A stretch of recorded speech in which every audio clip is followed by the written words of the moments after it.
The Lost Village by Camilla Sten is not her first book. She's written a few, but I heard about this one from Alexa Dawn. It's another one of her isolated thriller trope book recommendations. It's the newest one, so this book just came out.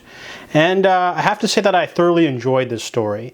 This book is about Alice. She is a 29-year-old filmmaker. She hasn't really done much since school.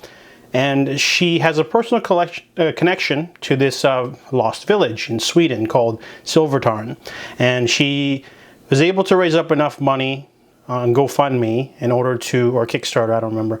But either way, she was able to raise up enough money for 5 days of shooting there. What they're going to do is they're going to go there, survey everything, take some good photos, take some good shots of everything, and then use that to make a trailer to get more funding to do a full-on documentary shoot next time. So right now she's on a skeleton crew of 5 people.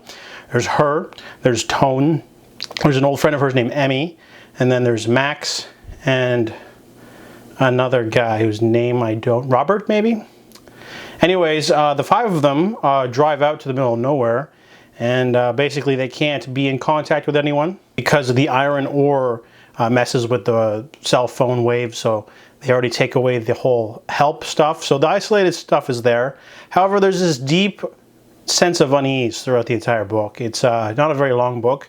However, there's something weird going on. People are seeing things when they go down there to camp. And the book follows 2 narratives. So there's the present day, and then there's 60 years earlier. We're exploring other characters that were in the village before everyone disappeared. That is sort of the big thing, that all of the residents of this mining community disappeared.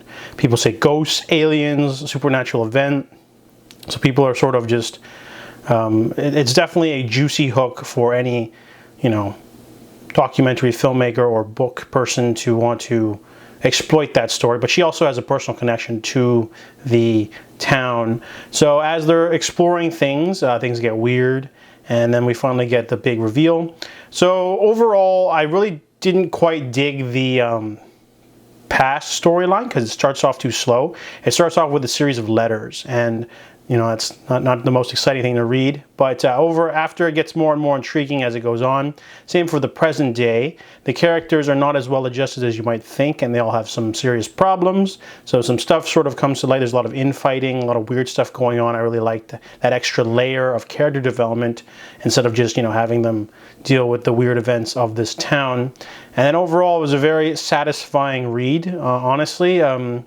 There's a few things that don't really make that much sense at the end, but you can sort of, I'm nitpicking if anything, but really, I really enjoyed the atmospheric read and the plot and the characters. I really dug this book. I didn't think I would, so I gave The Lost Village by Camilla Sten a 4 out of 5.